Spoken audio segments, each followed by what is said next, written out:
And which startups do you think in Australia would play well over in Europe? Which ones are a good fit? Is there a type of company that maybe they should be thinking, if they do a certain type of thing, they should be thinking about Europe? Yeah, well, that's a good question. But I was about to say everything B2B enterprise, everything that is a SaaS related type of service or product, is a lot of companies over there, right? So and they don't look into I want to buy a service that is in my language as a starting point. So that I think explains also why some of the big successes are actually in that space. But the other counterintuitive will be that you also have consumer products. So if you're making something that is beautiful because you have that strength around design, then you also have a market over there that is looking for this type of well-crafted products, so consumer products, and that will be also I think one of the factors. But the first my immediate answer will be just B2B enterprise SaaS. Yeah, go.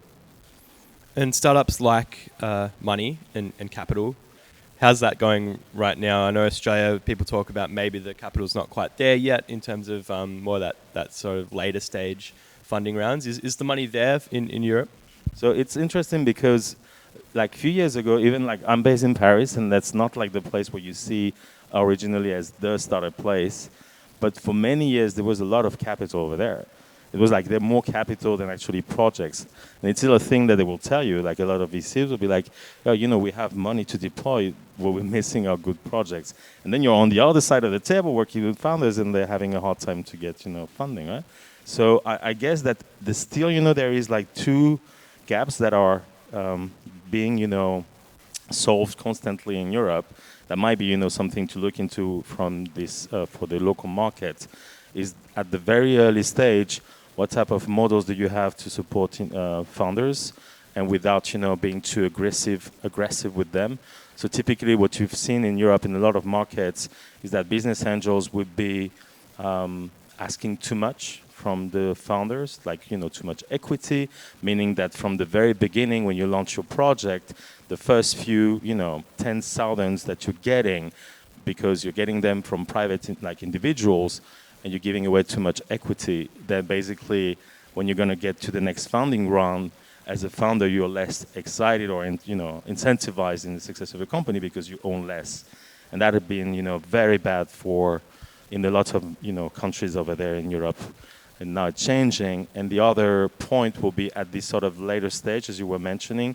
So basically, you can easily get institutional investors to back you in Europe from seed to Series A, and then to B, and then this is when there is another gap.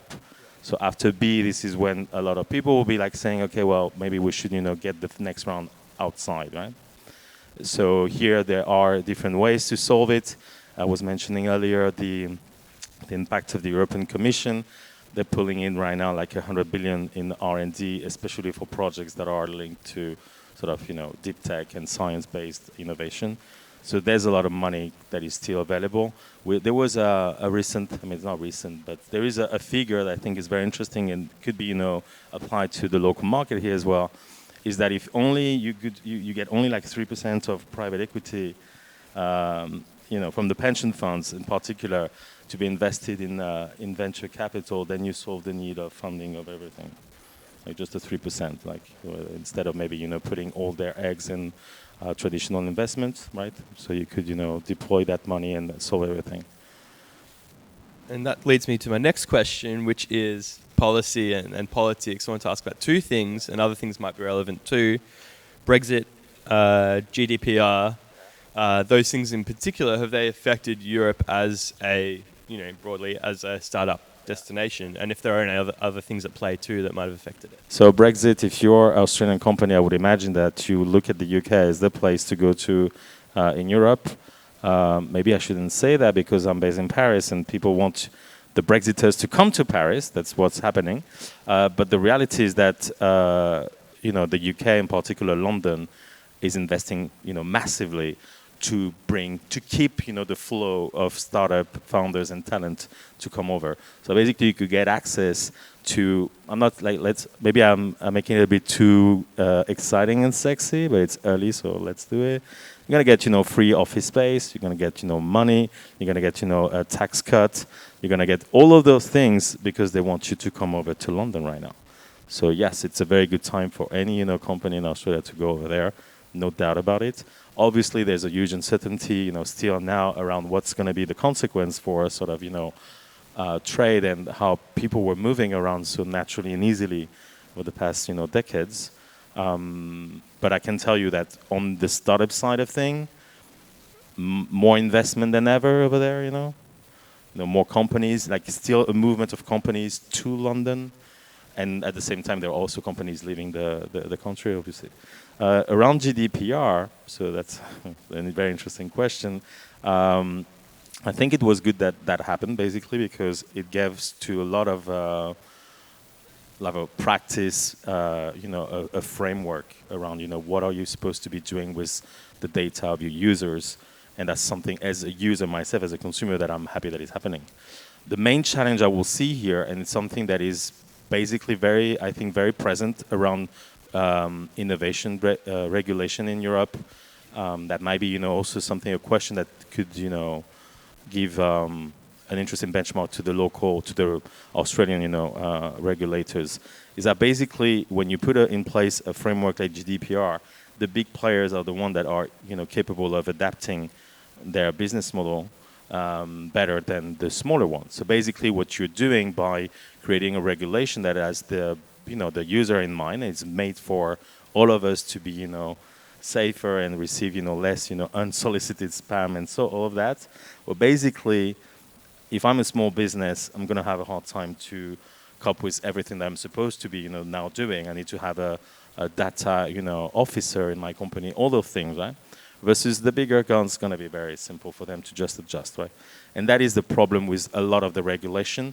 They are thought in a way because of a mix of lobbying practice, of the lack of real knowledge, on the ground knowledge, of the commissioners and the member of the parliament in the European Union. But basically, they do them without understanding what is a bit special with the way startup work, which is that you are trying to figure out how it's going to be a successful business.